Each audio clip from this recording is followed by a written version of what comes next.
Bonsoir Gilles, devenu Bonsoir, M. Larocque. un fin observateur de l'Amérique latine où il a travaillé pendant plusieurs années, s'est rendu aussi, Gilles, à Cuba à plusieurs reprises pour le travail. Donc, Gilles, personnellement, je pensais jamais voir ça, le Cuba quand même, qui rationne maintenant plus de kérosène pour alimenter les avions qui amènent les touristes. Gilles, c'est une situation inédite, là.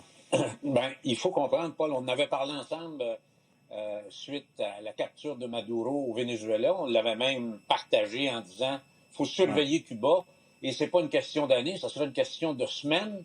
Alors, on voit qu'est-ce qui se passe actuellement. Alors, il faut jamais oublier, M. Larocque, que le tourisme, c'est le grand générateur de devises pour Cuba depuis 67 ans, depuis la Révolution. Alors, même Fidel Castro me l'avait partagé à une rencontre que j'ai eue avec lui en 2001. Alors, et d'ailleurs, les Québécois étaient probablement constituaient la meilleure source de ces devises depuis la Révolution, compte tenu des hivers québécois. Il ne faut jamais oublier que les Québécois, les Canadiens ont été les plus importants groupes de touristes à fréquenter l'île parmi ces années-là. Alors, ça veut dire que Gilles, l'impact là, du fait là, Air Transat maintient ses vols pour le moment. Air Canada en a annulé quelques-uns, WestJet aussi, mais l'impact est considérable. Là, en ce moment, on me dit qu'on ferme des hôtels, et on regroupe les touristes à un endroit plutôt qu'à 3-4 différents, mais c'est vraiment une situation de crise. Moi, M. Larocque, depuis quelques semaines, depuis 2-3 semaines, on voit dans les journaux latino-américains et même dans les journaux importants aux États-Unis qu'il y a des tractations à haut niveau entre le gouvernement américain et les représentants du régime cubain. On parle entre autres que le fils de Raúl Castro, le général Alejandro Castro, qui est vu peut-être d'ailleurs pour prendre la tête du pays. Il s'est rendu à Mexico, des rencontres avec les gens de la CIA, des représentants du gouvernement des affaires étrangères américaines. Donc, c'est du sérieux. Et moi, je pense, M. Larocque, qu'on va assister, parce que là, c'est sûr là qu'il y a une crise humanitaire qui est annoncée, là. Alors, et les Américains peuvent être aux prises avec cette crise humanitaire parce que c'est tellement près de la Floride qu'on ne voudrait pas assister encore à la répétition des balseros. Alors, les gens qui se sont enfuis de Cuba sur des pneumatiques, sur des canaux de bricolage et tout ça. Donc, là, on parle de questions. Est-ce que les gens vont manger à leur faim dans les prochaines semaines, là? Alors, la situation est très grave. Moi, j'espère qu'il va y avoir un dénouement. J'espère que le secrétaire aux Affaires étrangères, qui est lui-même un ex-cubain, M. Rubio, je suis convaincu qu'il suit la situation. On doit trouver un dénouement. Et moi, je pense qu'il faut se ramener, M. Larocque, à l'entente qu'avait fait Barack Obama avec Raúl Castro en 2014, qui a été signé en 2015.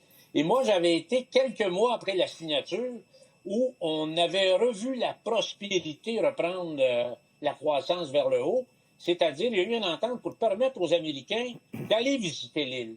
Alors, l'argent était rentré. Et d'ailleurs, ces 2 années-là, les Américains avaient surpassé les Canadiens en termes d'achalandage. Donc, ça serait le moyen de repartir la machine touristique qui génère des devises pour être en mesure d'éviter une catastrophe. Et en même temps, Gilles, ce sont les Américains, c'est l'administration Trump là, qui étrangle, qui étouffe Cuba en ce moment en coupant le Venezuela. Alors, qu'est-ce que cherchent exactement les Américains à renverser le régime? On ne sait pas trop quoi, mais on note pas de mouvement populaire pour l'instant, en tout cas dans les rues de la part de la population. Faut jamais oublier que le régime qui est en place à Cuba, il y a une force militaire bien plus importante qu'au Venezuela.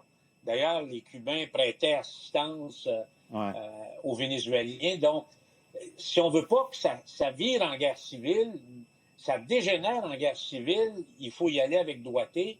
Et moi, je pense que la doigté, c'est qu'on trouve peut-être un dirigeant qui aura l'accord de Washington pour être en mesure d'aller vers une transition qui peut prendre un certain temps. Et là, on est dans les spéculations les plus pures. En terminant, Gilles, bien des gens ici, outre le fait personne ne veut se retrouver dans le pétrin, et c'est bien normal au cours des prochaines semaines, des prochains mois. Mais bien des gens qui aiment beaucoup Cuba, le peuple cubain. Je pose la question, moralement, qu'est-ce que je fais? Est-ce que j'y vais? Parce que évidemment, c'est de l'oxygène dans l'économie, et puis ça aide les gens là-bas. Mais en même temps, ça contribue peut-être à maintenir un régime oppressif au pouvoir. C'est une question que bien des Québécois se posent, là. Si on avait beaucoup de temps, on pourrait expliquer les relations qu'on a tissées au fil des ans, qui ne sont pas juste des relations au niveau touristique. Moi, c'est pour ça, je pense, une chose qui est certaine, le Canada devra s'en mêler.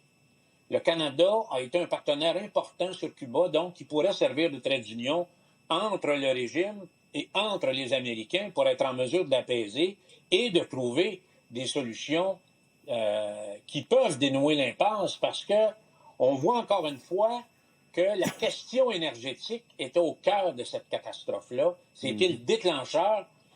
Les Cubains avaient malheureusement bricolé une dépendance énergétique avec le Venezuela, donc on voit qu'est-ce que ça peut représenter avec ce qui s'est passé.